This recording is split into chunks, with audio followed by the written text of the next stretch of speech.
I am a 25-year-old male and the youngest of 4 kids in my family. My mom, 52, and dad, 54, have 4 children: Michael, 31, Sarah, 28, my twin brother Carl, 25, and me. 8 years ago, I was disowned by my family, but recently they have invited me, my wife, 27, and our daughter, 1, for Christmas. After getting conflicting advice from my friends, one of my buddies suggested I post my dilemma here to see what random internet strangers would say. For context, growing up, I was the black sheep of the family, and I knew that from a very young age. My family is full of athletes. My dad was a star basketball player for his school. My mom played volleyball, Michael played soccer, Sarah played softball, and Carl was the star running back for the football team. I was never really interested in any of those physical sports. Instead, I was interested in archery, which my family called a wimpy sport. My parents were always invested in my siblings and rarely attended my events. I basically had to beg them to come to my tournaments. Between the ages of 14 and 16, I participated in about 20 archery tournaments, but my parents only showed up to one. I was never neglected by them, but they were never emotionally there for me as they were for my siblings, and as a teenager, I resented that. Whenever I tried to bring this up to them, they would always call me an attention seeker. However, this is not why I was disowned by my family. When I was 15, I began dating Amy, now 25, who was in the same grade as me at that time. After about 6 to 7 months of dating, I introduced her to my folks and my siblings, and they really liked her. I know I was young, but I could see myself having a future with her. Almost 2 years later, one of Amy's ex-friends told me that she had been cheating on me for a couple of months. At the time, I didn't know who the guy was, but after confronting her, she told me that it was my twin brother. She basically told me that while at first she loved me, the love she had for my brother surpassed that. Later that day, when I confronted Carl at home, I was so enraged that I sucker punched him and knocked him out. I admit that I should not have gotten violent, but years of resentment towards him and the rest of the family just burst open. In exchange for my family not pressing charges on me, as I could have been tried as an adult in court, I was sent to live with my paternal aunt, 48, who at this point was estranged from the family and lived in another city about 2 hours away. From then on, I have not had any contact with them. At first, it was tough, but later on, with support from my aunt and her husband, 48, I moved on from wanting a relationship with them. I transferred to a different high school and attended a university in my aunt's city, graduating as an electrical engineer. I later met my wife and got married to her. At the time of my wedding, I thought about inviting my family but went against it because I did not want any sort of drama at my wedding. From that point, my wife and I bought a house an hour away from my aunt and were blessed with a daughter a year ago. About a week ago, I received a Facebook message from my mother and father wanting to reconnect over Christmas at their house. I told them that I would consider it as I possibly had other plans but would give them a clear answer soon. Later on, both Michael and Sarah sent me friend requests, which felt weird to me. My wife has told me that if I decide to go, she and my daughter would spend Christmas at my father-in-law's house as she does not want to deal with unwanted stress since she is 2 months pregnant, and I agree with her. My question to those reading this is, should I go and try to reconcile with my family or should I not? I'm very conflicted on what to do. On one hand, they perhaps feel bad about what they did to me and want to apologize. But on the other hand, perhaps if I go there, they will try to make me apologize to Carl, which I do not want to do. Any advice would be helpful. Top advice before the update. I think you should go another time. Spend Christmas with your wife and child. Visit your family at a less stressful time to see if they have any ulterior motives. It might just be about them wanting to see their grandchildren and not so much about you, which would be hurtful to you. Yeah, I agree. Go another time. I was thinking the same thing. It could be something related to the grandkids. Spend Christmas with your wife and child. Christmas is too big of an event to meet them. Also, update us. I can't get this post out of my head. I can't imagine a parent kicking out their child who was betrayed by their other child. They might want to reconnect due to money, the grandchild, I don't know. But it's weird that even his siblings texted OP. I hope it's for good reasons though. I honestly wouldn't spend Christmas away from my pregnant wife for them. Maybe I'm missing something, but why Christmas? They could have reached out at any time and given you a chance to pick a convenient time, as they are the ones trying to amend things. I don't know, it seems weird to me. I personally wouldn't go unless you desperately want them back in your life. Optics. They found out OP has a kid, is successful, and now they're trying to heal the family so they don't look like trash for abandoning their son years ago. It's a trap. Notice they didn't open with any remorse or any sign of an apology. They want something: money, free work, an organ, access to your babies, or just to look good to their friends. I'm not saying don't go, but keep your expectations low. Be ready for the "we need you to do X for us in order to properly reconcile" speech and have a quick exit prepared. I don't know. As a parent, I cannot fathom going no contact with one of my children for 8 years after my other child did something so cruel to him. So he hit him? That is just inconceivable to me. I would totally understand if my son hit his brother if he ever did something like that. Maybe I'm wrong, and I know I'm not supposed to say that, but we're all still human. Whether you can move past the fact they abandoned you to your aunts and turned their backs for 8 years is your choice, but personally, I don't know if I could. If you can't and don't want to see them again, I doubt anyone would blame you. If they do, they don't know the full story. If they do know the full story, then they're not worth your time either. And now for the update. I wanted to post earlier, but some things got in the way. 2 days after Christmas, my wife began to experience unbearable pain in her abdomen area, and she could hardly stand on her 2 feet. My sister-in-law, 30, and I rushed her to the hospital where we found out that my wife had suffered a miscarriage and that the fetus had to be removed right away. Honestly, the worst part was explaining to my wife what had happened. Due to complications surrounding the operation, my wife was forced to stay for 2 more days.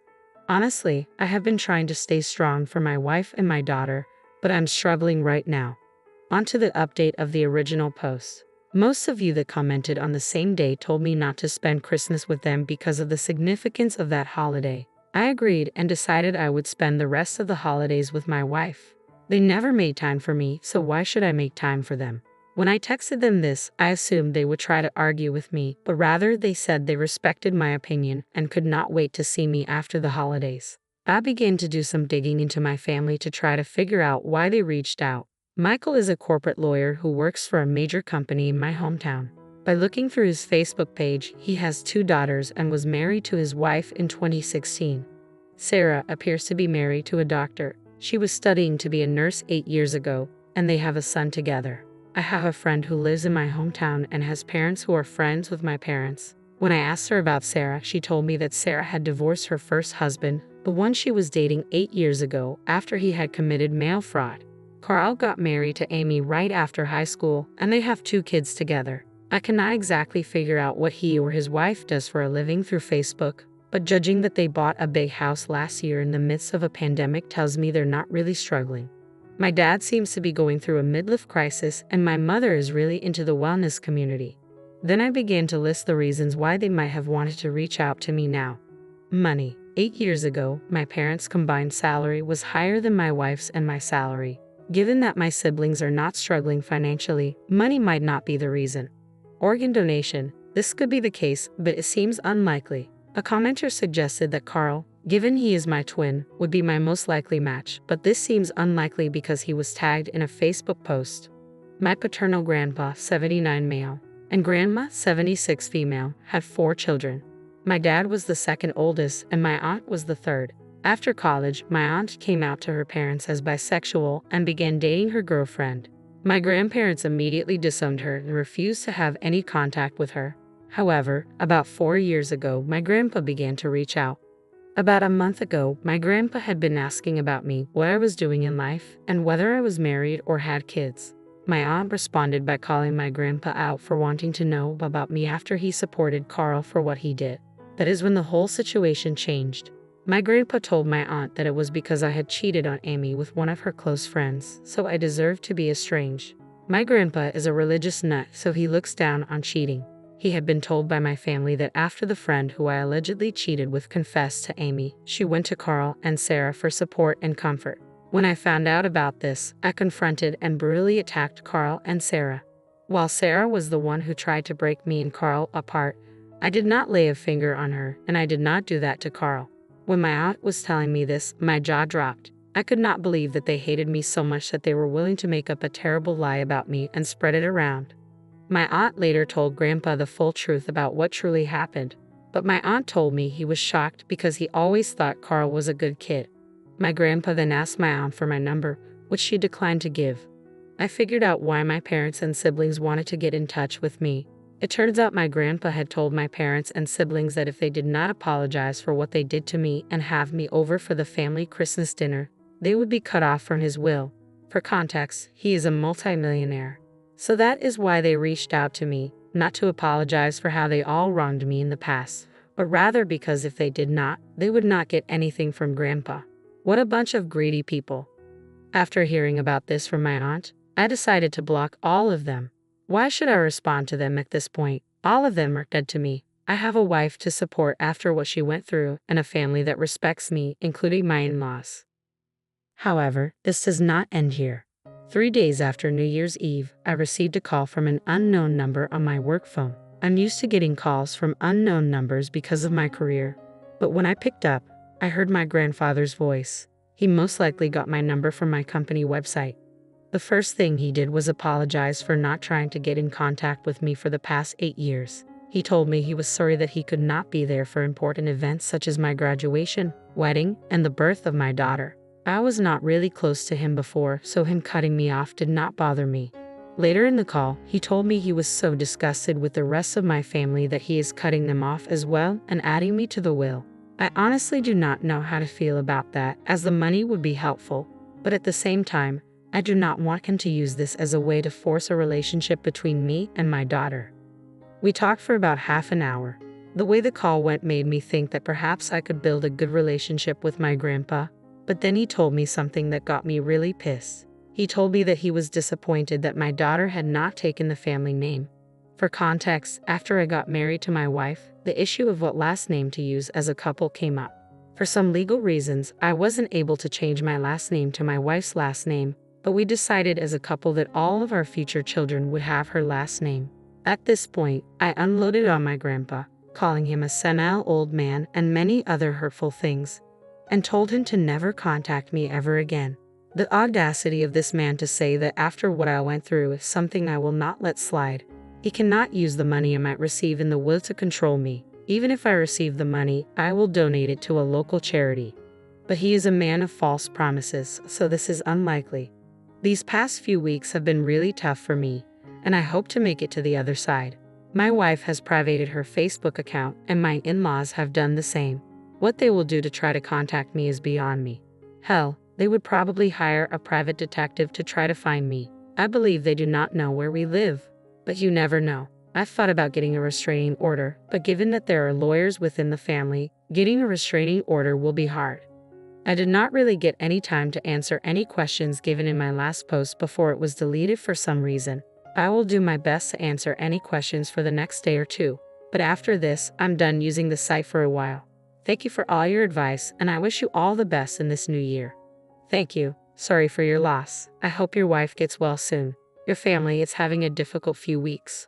Don't let those people get to you. I have to say, besides Grandpa's awful comments about the last name, at least the truth is out that makes those people look bad. Grandpa can keep the money if it comes your way.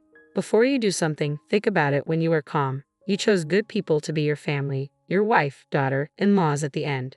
They're all that matter. The others can go to hell. I'm sorry for what you've been through and for the loss of your child. Remember, you have support and a family that loves you. You are wanted and loved by them, even if your parents and siblings aren't those people. You are not alone. Seek professional support and help for yourself and your wife. It's a lot you've gone through. Unfortunately, due to the new variant, it has been delayed. Offloading on your granddad might have convinced him that your aunt was full of crap and to give your family their inheritance, especially since they tried to convince him that you're some barely contained psycho and you offloaded at the first disagreement with him. You were well within your rights to be offended, but you just cut off your nose to spite your face there. The guy must be old and is going to have old-fashioned values. Did you try explaining that it's something that's done in society nowadays, or did you see red immediately? To be honest, you've had a really rough time of things, and I imagine that must have been the straw that broke the camel's back, right? I just figured you might